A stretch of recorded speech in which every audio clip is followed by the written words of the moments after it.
کہ ہم خود اپنا مرض تشخیص کریں اور خود ہی اس کا علاج شروع کر دیں، بلکہ ہمارے لیے ضروری ہے کہ ہم قرآن حکیم سے اپنا اصل مرض معلوم کریں اور اس سے رشد و ہدایت کا علاج معلوم کریں۔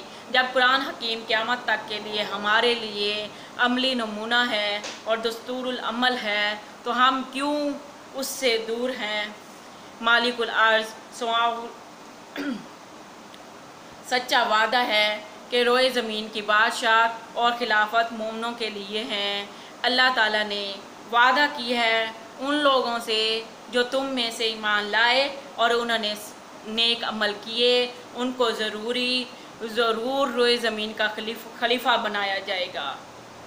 یہ بھی اطمینان دلایا کہ مومن ہمیشہ کفار پر غالب رہیں گے اور کافروں کا کوئی یار و مددگار نہ ہوگا۔ اگر تم میں سے یہ کافر لڑتے تو ضرور پیٹ پھیر کر بھاگتے، پھر نہ پاتے کوئی مدد اور نہ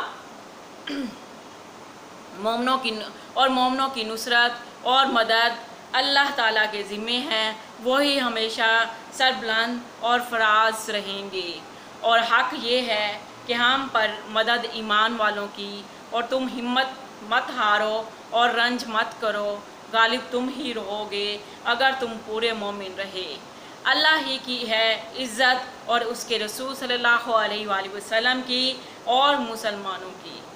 مذکورہ بالا ارشادات پر غور کرنے سے معلوم ہوتا ہے کہ مسلمانوں کی عزت، شان و شوکت، سربلندی اور ہر برتری خوبی ان کی صفت ایمان کے ساتھ ہے۔ اگر ان کا تعلق خدا اور اس کے رسول کے ساتھ مستحکم ہے تو ایمان کا مقصد تو سب کچھ ان کا ہے۔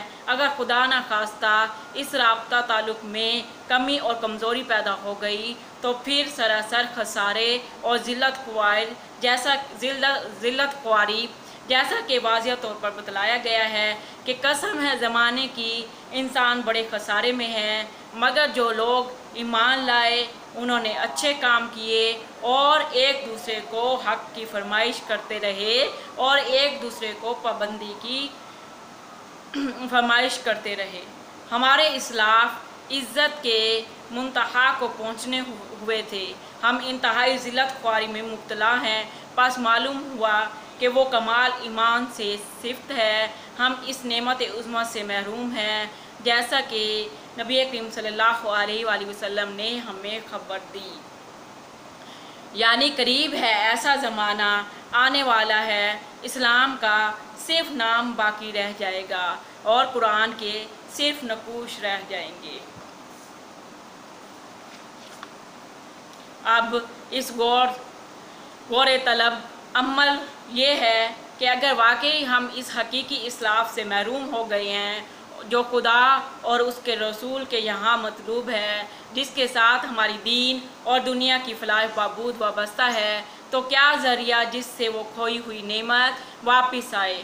وہ کیا اسباب ہیں جن کی وجہ سے روح اسلام ہم سے نکال لی گئی، ہم بے جسد بے جان رہ گئے؟ جب مصحف عثمانی کی تلاوت کی جاتی ہے اور امت محمدیہ صلی اللہ علیہ وآلہ وسلم کی فضیلت اور برتری کی علت و عادت ڈھونڈی جاتی ہے تو معلوم ہوتا ہے کہ اس امت کو ایک اعلیٰ اور برتر کام سپرد کیا گیا ہے، جس کی وجہ سے وہ خیر الامم کا معتبر خطاب دیا جاتا ہے۔ دنیا کی پیدائش کا مقصد اصل میں وحدہ لا شریک اور اس ذات کی عبادت کرنا ہے۔ یہ اس وقت تک ناممکن نہیں جب تک بنی نوع انسان کو برائیوں اور گندگیوں سے پاک کر کے بھلائیوں اور خوبیوں کے ساتھ آراستہ نہ کیا جائے۔ اس مقصد کے لیے ہزاروں رسول اور نبی بھیجے گئے۔ آخر میں اس مقصد کی تکمیل کے لیے سید الانبیاء والمرسلین مبعوث ہوئے، جنہوں نے فرمایا الیوم اکملت لکم دینکم واتممت علیکم۔ اب چونکہ مقصد کی تکمیل ہو چکی تھی، ہر بھلائی اور برائی کو کھول کھول کر بیان کیا، ایک مکمل نظام عمل دیا جا چکا، اس لیے رسالہ نبوت کے سلسلے کو ختم کر دیا گیا۔ جو کام پہلے نبی اور رسول سے کیا جاتا ہے وہ قیامت تک محمدیہ صلی اللہ علیہ وآلہ وسلم کے سپرد کر دیا۔ ہمیں ان آیات جو میں نے ذکر کی ہے کہ معلوم ہو گیا ہوگا کہ ہمارے لیے دین پر چلنا کتنا ضروری ہے۔ ہم اپنے اخلاقیات کو بہتر کریں اور دل سے منافقت اور نفاق کو دور کریں۔ اللہ تعالیٰ سے دعا ہے کہ اللہ تعالیٰ ہم سب کو نیک عمل کرنے کی توفیق عطا دے اور قرآن پاک پر عمل کرنے کی توفیق دے۔ امید کرتی ہوں کہ آج کی ویڈیو آپ کو پسند آئی ہوں گی۔ اگر آپ کو پسند آئی ہیں تو لائک کریں، شیئر کریں تاکہ آپ بھی اس میں برابر کے ثواب کے مستحق ہوں۔ اللہ حافظ۔